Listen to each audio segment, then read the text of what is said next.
பஹல்காமில் தாக்குதல் நடத்திய 3 பயங்கரவாதிகளும் ஆபரேஷன் மகாதேவில் கொல்லப்பட்டுள்ளனர். மக்களவையில் உள்துறை அமைச்சர் அமித்ஷா அறிவிப்பு. பஹல்காம் தாக்குதல் நடத்திய பயங்கரவாதிகள் பாகிஸ்தானுக்கு தப்பி செல்லாமல் இருப்பதை அரசு உறுதி செய்தது. ஆபரேஷன் சிந்தூரை நடத்த நமது பாதுகாப்பு படையினருக்கு முழு சுதந்திரம் வழங்கப்பட்டதாகவும் அமித்ஷா விளக்கம்.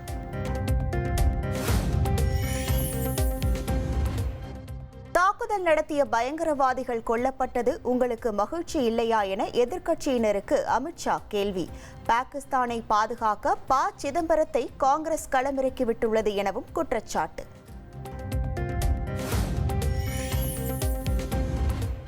உள்துறை அமைச்சர் எதிர்க்கட்சியினர் மீது பழி போடுவதில்தான் மும்முரமாக இருந்ததாக மக்களவையில் திமுக எம்பி கனிமொழி குற்றச்சாட்டு. தேசபக்தியில் தமிழர்கள் சளைத்தவர்கள் அல்ல என்றும் இந்திய ராணுவத்தை ஆதரித்து பேரணி நடத்திய முதலமைச்சர் ஸ்டாலின் என்றும் பேச்சு.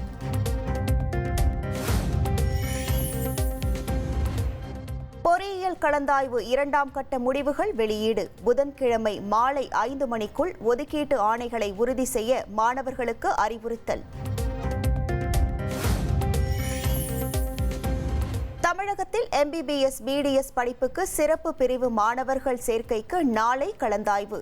சென்னை ஓமந்தூரார் சிறப்பு மருத்துவமனை வளாகத்தில் கலந்தாய்வுக்கு விரிவான ஏற்பாடு.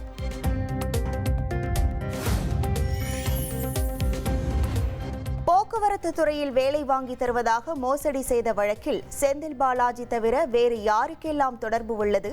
2000க்கும் அதிக மாணவர்களை குற்றம் சாட்டப்பட்டவர்களாக இணைத்தால் வழக்கு விசாரணை எப்போது முடிவுக்கு வரும் என்றும் உச்சநீதிமன்றம் கேள்வி.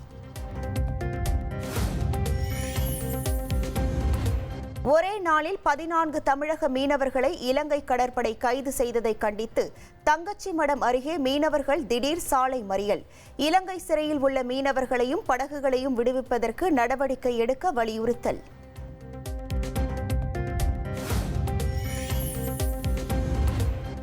தமிழக கடலில் ஹைட்ரோ கார்பன் எடுக்கும் திட்டத்தை கைவிடக் கோரி முட்டம் மீனவர்கள் மீன்பிடிக்க செல்லாமல் வேலை நிறுத்தம். 1000க்கும் மேற்பட்ட மீனவர்கள் கருப்பு கொடி ஏந்தி கடற்கரையில் ஆர்ப்பாட்டம்.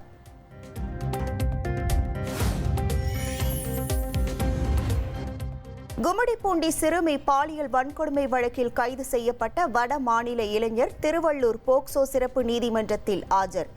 7 நாட்கள் காவலில் எடுத்து விசாரிக்க போலீசார் திட்டம்.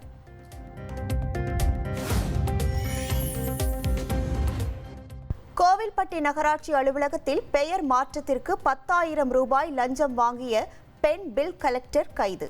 கையும் களவுமாக பிடித்து லஞ்ச ஒழிப்புத்துறையினர் விசாரித்த போது கண்ணீர் விட்டு அழுத பில் கலெக்டர்.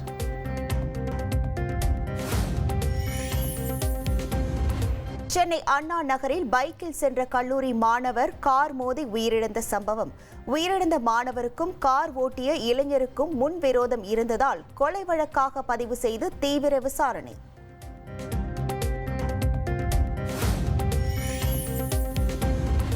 ஆந்திரா மற்றும் தெலங்கானா எல்லையில் உள்ள நாகார்ஜுனா சாகர் அணை முழு கொள்ளளவை எட்டியதால் 78,000 கன அடி உபரி நீர் திறப்பு. 18 ஆண்டுகளுக்கு பிறகு ஜூலை மாதத்தில் தண்ணீர் திறக்கப்பட்டுள்ளதால் கரையோர பகுதிகளில் வசிக்கும் மக்களுக்கு வெள்ள எச்சரிக்கை.